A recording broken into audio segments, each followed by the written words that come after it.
20 जुलाई 2021 इस्लामाबाद की एक luxury house के अंदर एक ऐसा क्राइम हुआ जिसने पूरे पाकिस्तान को शॉक में डाल दिया। एक 27 साल की लड़की नूर मुकद्दम अपनी जान हार बैठी। लेकिन ये सिर्फ एक नॉर्मल क्रिमिनल केस नहीं था। इस केस ने पाकिस्तान में वीमेन सेफ्टी, एलीट प्रिविलेज और जस्टिस सिस्टम पर बहुत बड़े सवाल खड़े कर दिए। आज भी लोग नूर मुकद्दम केस को पाकिस्तान की हिस्ट्री के most disturbing and emotional criminal cases में से एक मानते हैं। नूर मुकद्दम फॉर्मर डिप्लोमेट शौकत मुकद्दम की बेटी थी। वो इस्लामाबाद की एजुकेटेड और वेल नोन फैमिली से बिलोंग करती थी। नूर को लोग काइंड, इंडिपेंडेंट और आर्टिस्टिक पर्सनैलिटी के तौर पर डिस्क्राइब करते थे। उसकी सोशल लाइफ एक्टिव थी और वो अपनी लाइफ नॉर्मली एंजॉय कर रही थी। लेकिन उसकी जिंदगी में एंटर हुआ ज़हीर जाफर, एक वेल्दी और इन्फ्लुएंशियल बिजनेस फैमिली का बेटा। ज़हीर जाफर रिपोर्टेडली नूर को जानता था और दोनों के दरमियान रिलेशनशिप भी थी। लेकिन रिपोर्ट्स के मुताबिक रिलेशनशिप धीरे धीरे टॉक्सिक होती गई। ऑब्सेसिव बिहेवियर, इमोशनल इंस्टेबिलिटी और अलेज्ड ड्रग अब्यूज की बातें भी सामने आने लगे। किसी को अंदाजा नहीं था कि ये रिलेशनशिप इतने हॉरिफाइंग एंडिंग तक पहुंच जाएगी। द 20th of July 2021 को नूर एलिजेडली ज़हीर जाफर के इस्लामाबाद रेजिडेंस में मौजूद थी। इन्वेस्टिगेशन के मुताबिक नूर ने घर से भागने की कोशिश की।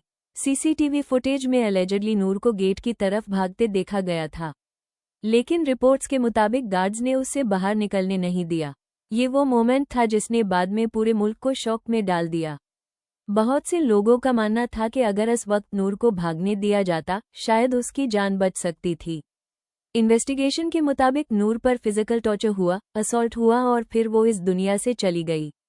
जब पुलिस लोकेशन पर पहुंची तो नूर डेड थी और ज़हीर जाफर वहीं मौजूद था। केस की ब्रूटैलिटी ने सोशल मीडिया और न्यूज़ चैनल्स पर आग की तरह रिएक्शन क्रिएट कर दिया। हर तरफ सिर्फ एक हैशटैग ट्रेंड कर रहा था, जस्टिस फॉर नूर। पाकिस्तान भर में लोग गुस्से में थे। विमेन राइट्स एक्टिविस्ट्स, जर्नलिस्ट्स और आम लोग सब इस केस पर बात कर रहे थे। लोग सिर्फ केस की ब्रूटैलिटी से शॉक्ड नहीं थे, बल्कि इस बात से भी कि एलिजेडली घर का स्टाफ और गार्ड्स नूर को बचाने में फेल हुए। इस केस ने पाकिस्तान में वीमेन सेफ्टी और पावरफुल फैमिलीज के इन्फ्लुएंस पर इंटेंस डिबेट स्टार्ट कर दी। कोर्ट ट्रायल पाकिस्तान के मोस्ट फॉलोड क्रिमिनल ट्रायल्स में से एक बन गया। डिफेंस टीम ने मेंटल इलनेस का आर्ग्यूमेंट यूज किया, जबकि प्रोसिक्यूशन ने CCTV footage, forensic reports, DNA evidence और विटनेस टेस्टिमनीज कोर्ट में प्रेजेंट की। हर हियरिंग न्यूज़ हेडलाइंस बैन रही थी और पूरा मुल्क क्लोजली इस केस को फॉलो कर रहा था।